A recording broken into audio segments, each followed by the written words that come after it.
In the last few years, streetwear culture has hit the UK harder and in a more mainstream way than ever before. You'd struggle to walk around a big city and not see someone in some Yeezys or a Supreme box logo hoodie, but where has it all come from?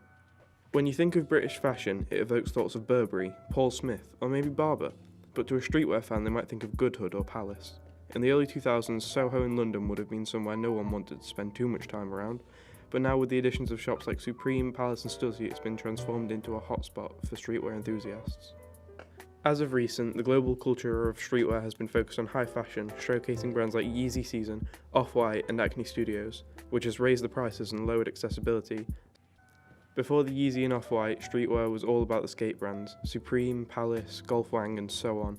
The first real high fashion brand to break into the streetwear scene was Nigo's A Bathing Ape, a Japanese brand which was brought to the West mainly by Pharrell Williams and Kanye West.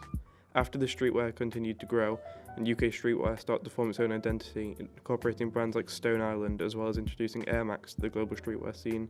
The influence of grime culture as well as vintage culture has given birth to an iconic style. Brands like Places and Faces and Dickies also permeate UK streetwear heavily.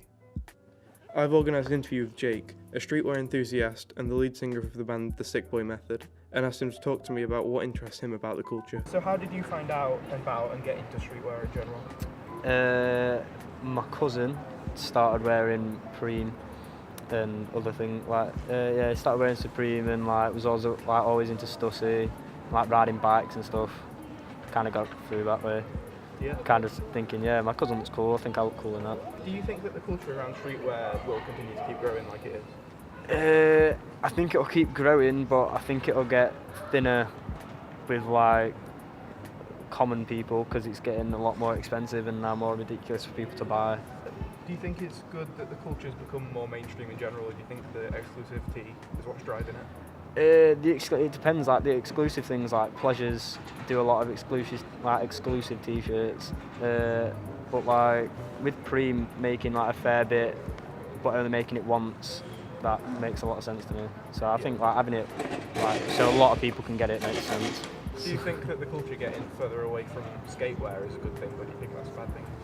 For me, it's a bad thing. I like the skate vibes, but yeah, it is what it is. It's getting more runway. What do you think draws so many people to the particular style of streetwear and the culture around it? There's just that many people wearing it. I think it's kind of the monkey see, monkey do. Be a sheep, not a shepherd. Everyone's kind of dressing the same, which isn't a bad thing, because everyone models it differently. But it's still pretty sick. And do you think the hype and exclusivity of the clothing is good for the culture or bad? Massive for the culture. The hype of building stuff up is ridiculous. Although the hype of Yeezy's dead, the hype of Virgil going to Louis Vuitton's massive. So it's pretty sick. Do you think high fashion is a good thing for streetwear in general, or do you think that blending is causing problems? I don't like it because it means I'm paying more money, and I don't want to be paying more money, which is why I've kind of gone into thrifting and not buying the brand new high fashion like that. The newest thing I bought was a Converse.